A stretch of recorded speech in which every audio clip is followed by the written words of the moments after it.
حضرت آدم علیہ السلام ہم سب کے باپ ہیں، اور حضرت حوا علیہ السلام ہم سب کی ماں ہیں۔ یہی وہ دونوں ماں باپ ہیں کہ جن کی وجہ سے پوری دنیا کے اندر انسان بستے ہیں، انسان وجود میں آتے ہیں اور کائنات کا یہ نظام چلتا ہے۔ اور اس کائنات کے نظام کو چلانے کے لیے اللہ نے انسان ہی کو مکلف بنایا ہے۔ اسی لیے قرآن کریم میں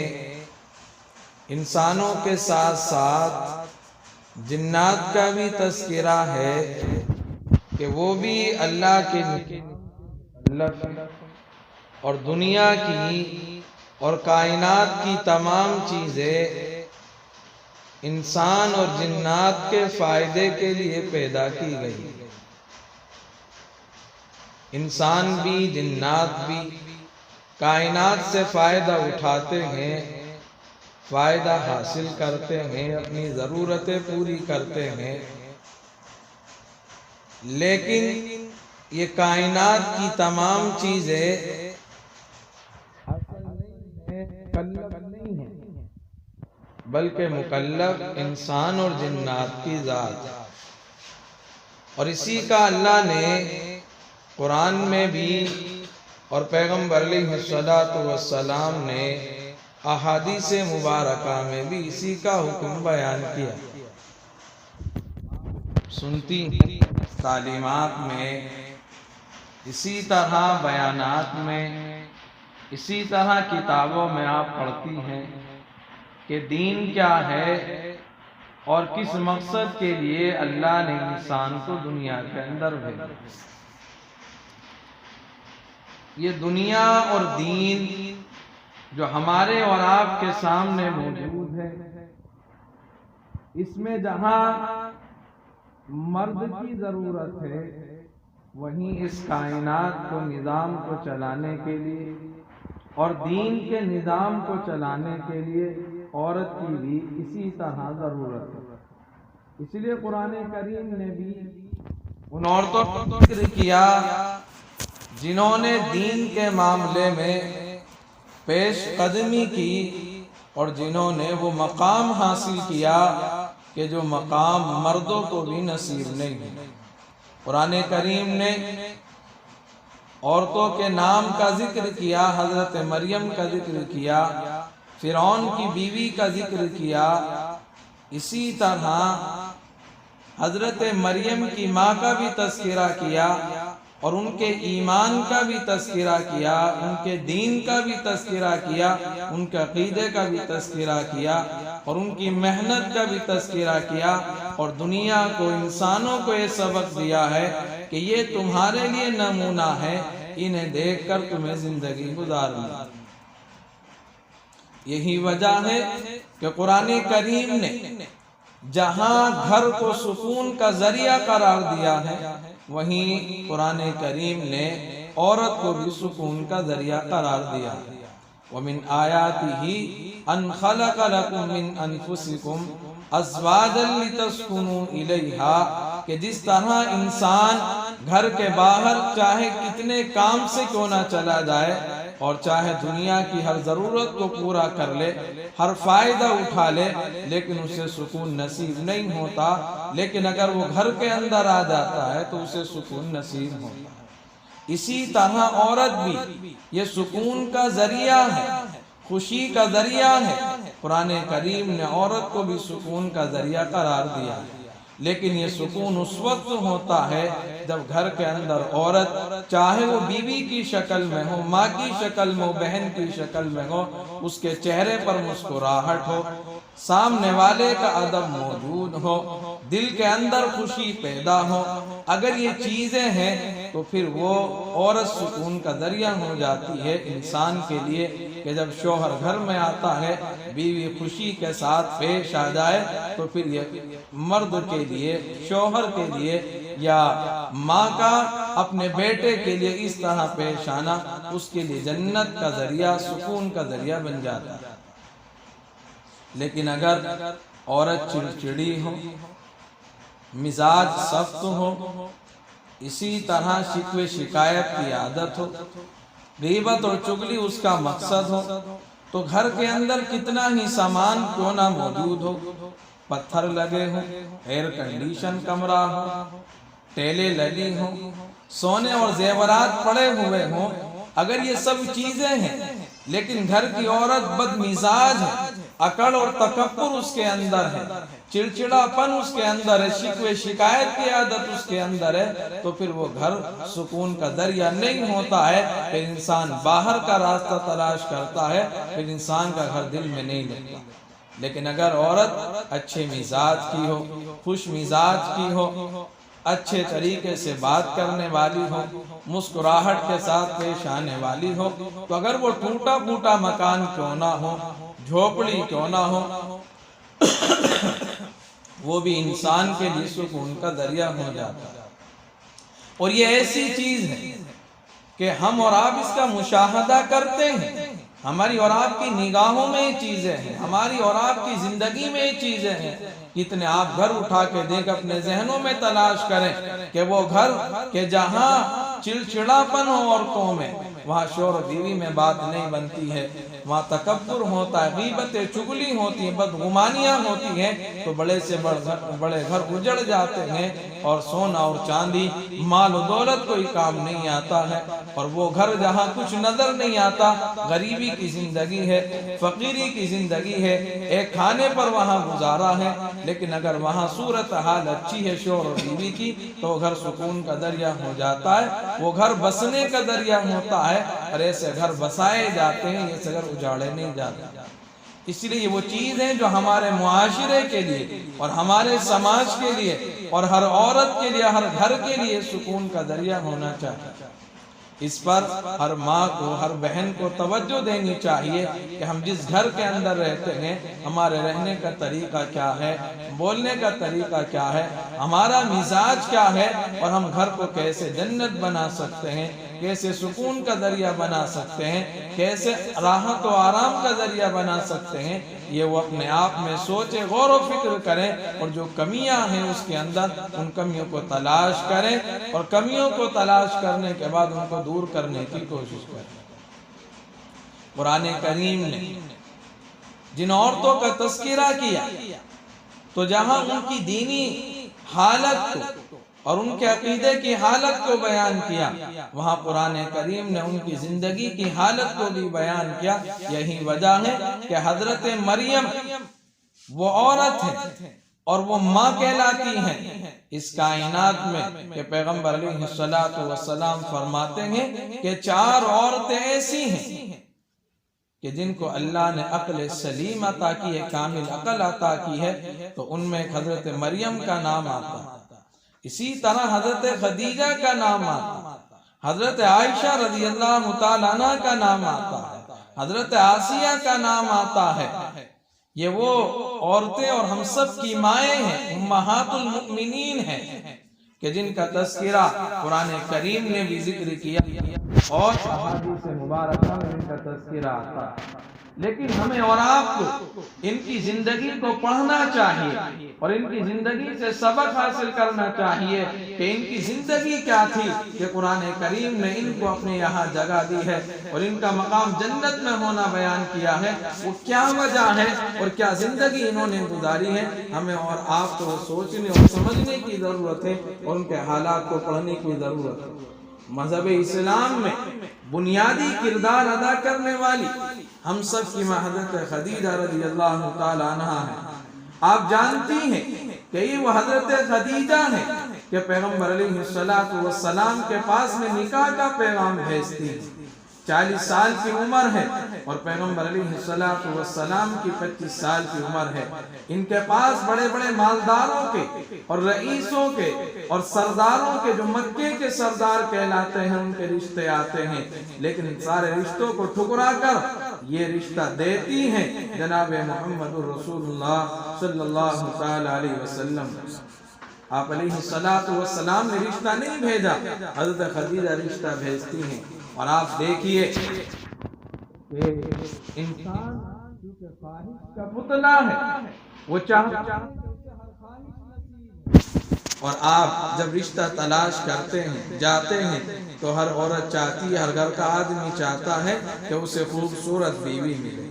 اور مال و دولت ہو تو وہ ملے، خاندان اچھا ملے۔ یہ تین چیزیں ایسی ہیں کہ جس کی وجہ سے ہر انسان کی خواہش ہوتی ہے کہ اسے خوبصورت بھی بیوی مل جائے اور خاندان بھی اس کا اچھا ہونا چاہیے اور مال و دولت بھی اگر مل جائے تو اس سے بہتر رشتہ اور کوئی نہیں ہوتا۔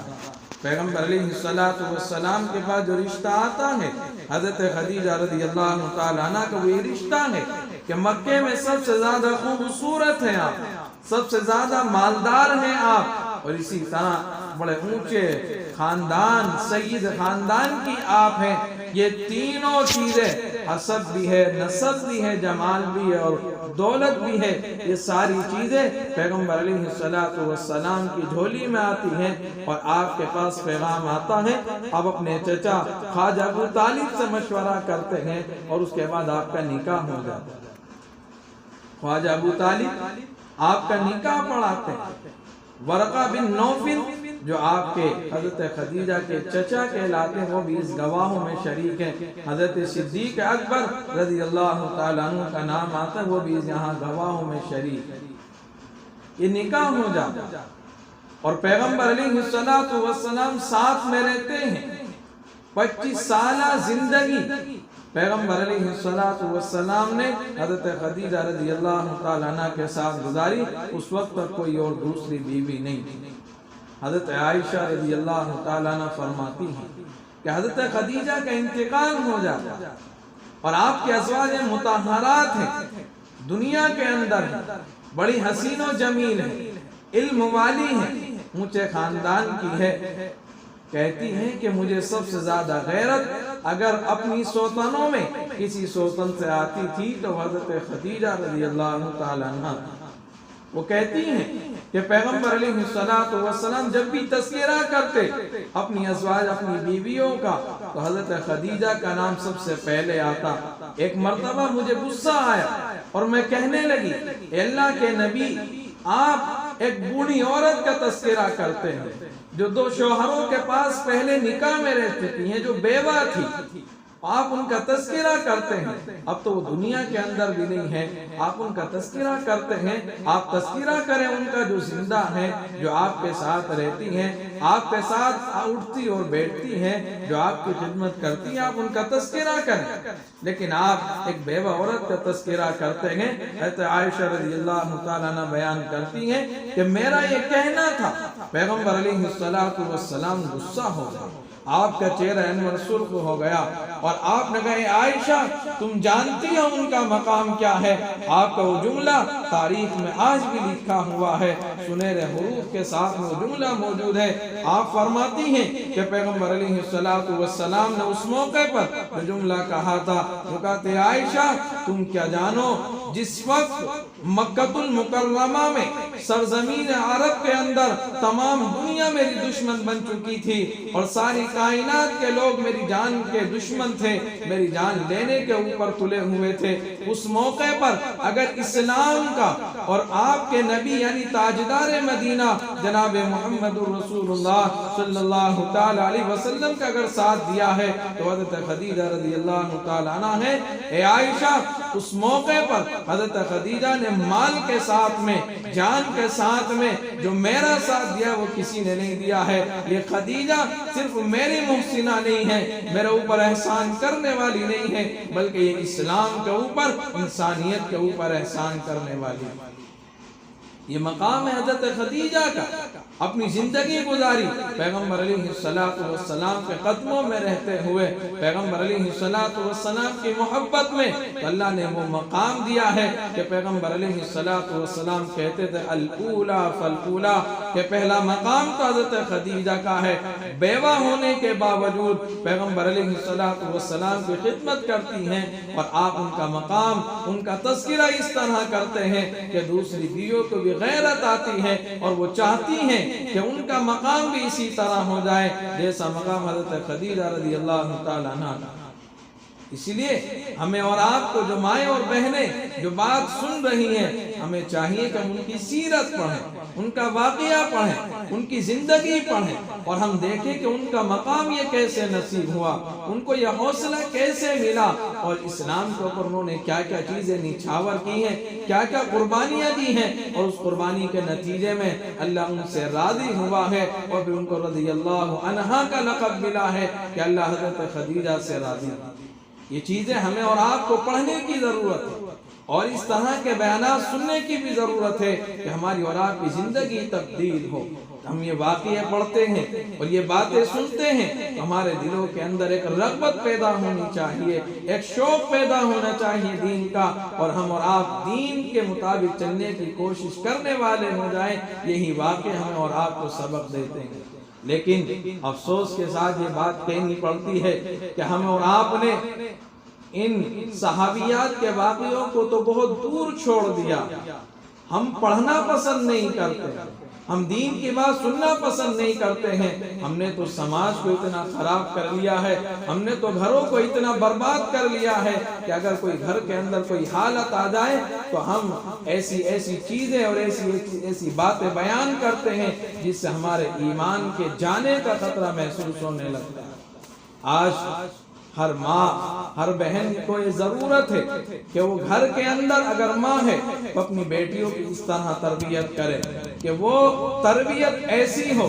کہ وہ بیٹی اپنے شوہر کے لیے، وہ بہن اپنے بھائی کے لیے، ماں اپنے بیٹے کے لیے سکون کا ذریعہ ہو، کہ اس مرد کے لیے، اس انسان کے لیے اگر کہیں سکون ملتا ہو تو وہ گھر کے اندر ملتا ہو، ماں کے پاس ملتا ہو، یا بہن کے پاس ملتا ہو، یا بیوی کے پاس ملتا ہو۔ ایسا نہ ہو کہ ہم اور آپ تربیت اس طرح کر بیٹھے کہ یہ ہمارے ہاتھ سے نکل جائے اور پھر اتنے دور نکل جائیں کہ ہم اور آپ کو صرف رونے کا موقع ملے، کوئی اور وجہ نہ ملے، ہم اور آپ دوسرے کو طعنوں اور تشنیع کرتے پھریں، دوسرے پر الزام لگاتے پھریں، اور ساری چیزیں ہمارے ہاتھ سے نکل جائیں۔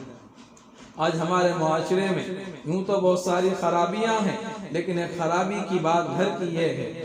یوں تو سارے انسان مخاطب ہیں، لیکن گھر کے اندر جو ہماری کمیاں چلتی ہیں وہ کمیاں کیا ہیں؟ گھر کے اندر ہمارے یہاں کھانے اور پینے کا رواج، اس کے اندر بڑی کوتاہی ہے۔ ساتھ بیٹھنے کا رواج نہیں ہے، ایک ساتھ دسترخوان لگانے کا رواج نہیں ہے، حالانکہ پیغمبر علیہ